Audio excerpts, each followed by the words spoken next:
those same standards aren't adhered to, then a lot of foreign companies can take advantage of that. Right. I know from OutBack's standpoint, we spend a lot of time and effort bringing our products up to those standards, making sure that we not only adhere to those standards but exceed them. And we see in some markets where fly-by-night, say a Chinese company, for example, or somebody like that, can bring in a product that sort of does the same thing, but it, sometimes less than half the cost. Right. So is that one of the drivers behind the USTDA, is to help level the playing field, but also then bring in a quality product? Right. Yeah. It's like almost exactly like you mentioned. So it's that twofold. One, to level the playing field, to ensure that the products that are competing with one another are at least reasonably similar. But at the same time, you're helping domestic markets in Kenya or in other African countries. Sure. To ensure that their consumers are protected, that they're not getting something that's going to blow up on them, that the grid actually works after a month or 2 years even for that matter, that when they make a large investment, that these infrastructure investments last for decades, not years. Right, right. And with so why is it that, like, let's say the Bill and Melinda Gates Foundation or other NGOs seek you out to implement whatever they're trying to do? Yeah, so I think as Dana kind of covered when you were both speaking, since Ansi fills kind of a unique role both domestically and too internationally, that positions us in an interesting place with the ability to kind of work with our peer organizations in different countries. Yeah. And so those are the national standards bodies. They would be the ones that participate in organizations like ISO and IEC at the international level. And through our relationships in those organizations and other regional standards bodies or standards organizations, we've developed somewhat of a rapport with a lot of these organizations, which allows us to kind of work with the government in a little bit more, I guess, friendly manner, since we have a built relationship. I think that's one of the main reasons. Also, too, we're a membership-based organization. So we have, there are over 260 ANSI accredited standards developing organizations. We have a membership that's incredibly vast, over 1,000 members.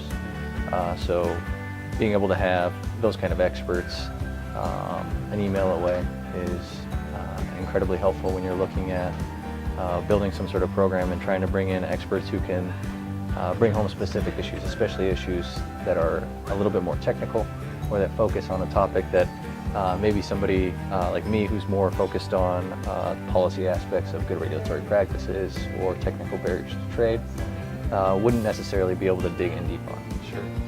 So I think that's kind of the benefit that we have, and one of the reasons why organizations like Bill and Melinda Gates come to us, USTDA at times, and USAID. Ah, okay.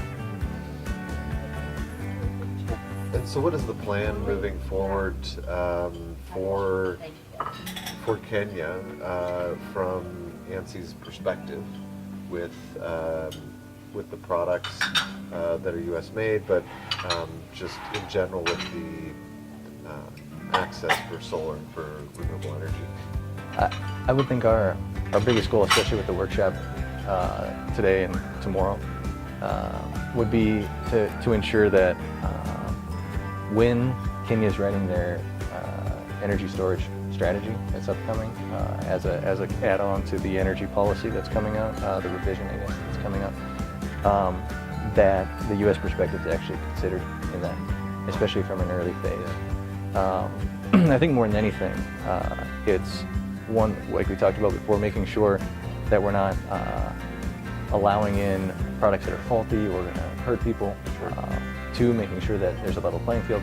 But three, making sure that they're not unnecessarily blocking or creating barriers to viable products. Oh, okay. From Ansi's perspective, to us, as long as it's an international standard that everyone agrees upon and that creates a level playing field, it doesn't matter to us if we're picking Eaton or OutBack or another company. USTDA's perspective is obviously going to be it must be an American company only. Yeah, yeah. So. Okay. And how do you think the conference has been going so far? I think so far so good. I'm interested to see how bringing in some of the government speakers may change things tomorrow. Yeah. It'll be interesting to see what kind of questions they're looking to ask and get answers on as they look to kind of build out that energy storage strategy. Yes. And to what may happen following that. I think it was interesting today when Diane Fellman was finishing her presentation, and one of the gentlemen from the Ministry of Energy said, maybe after this conference we need somebody, one of the speakers perhaps, to come and help us walk through some of these experiences and some of these examples that we've talked about today. And I think pieces like that are very valuable, and that may lead to some good long-term outcomes. Yeah. One of the things that I noticed when we just the general theme of things throughout the day today was not only the just sort of high-level ideas, but that a lot of the projects that were spoken to were sort of the big-time, sexy megawatts of storage and these really large projects. But I have a perception that at the end of the day, we're going to see from what's been described to me as 8-watt systems with 3 LED lights, and the wattage is the size of the array, to something where it's small village electrification. So I'll be interested to see how the policies get formed around those, because it's easy, in my opinion, with limited knowledge, it's easy to see how creating policy for grid regulation is one thing, but I also want to make sure that things don't get missed when we start talking about one little school up in the hills of somewhere, that we don't forget about some of those things that I talked about today with those practices.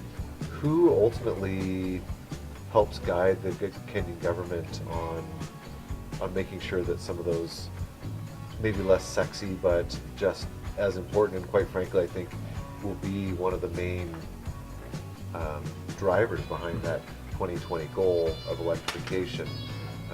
Who ends up helping with that? Is that Ansi? For rural areas, they actually have an organization that has a mandate to do just that. That'd be the Rural Electrification Authority. Oh, here in Kenya. Yeah, RIA. Okay. And actually a lot of the RIA employees were at our event today. Oh, good. So that's actually a leg of the government, and through their, I think it was the 2006 Energy Act. So RIA was created during that, the Energy Regulatory Commission, who's the inspectors, as we learned today, right? Though they have some difficulty getting to all areas of Kenya, and they're all based in Nairobi. And then that also has the Ministry of Energy who's overseeing that. And actually the Ministry of Energy just split into energy and then also petroleum, which was pushed into a new ministry recently. They used to be together. Well, there's logic behind that, I think. Yeah, but get to the point, I guess. Rural Electrification Authority is the one who would deal with more of the off-grid systems and the rural systems. And I think you bring up a really important point that I think is something I'd like to raise tomorrow too, which is these the big storage systems that we're putting on to a national grid or to support the national grid so you can uptake different renewables and add that to the main grid. Those are good. But there are a lot of places that are far enough from the grid, and this is recognized, that they're not going to be connecting to the grid in the near term or even the medium term. Right. And with that being the case, we need to also look at the distributed energy storage systems and how that plays into the mix. And that actually might be a more necessary place to start. Because we see some pretty interesting things. The further you get away from the inspectors, usually the more interesting the solution gets, and cost cutting can become an issue like we spoke of today. So, well, thank you so much for your time. I appreciate it, and we'll continue to check in as we go forward on the show here in Nairobi, Kenya.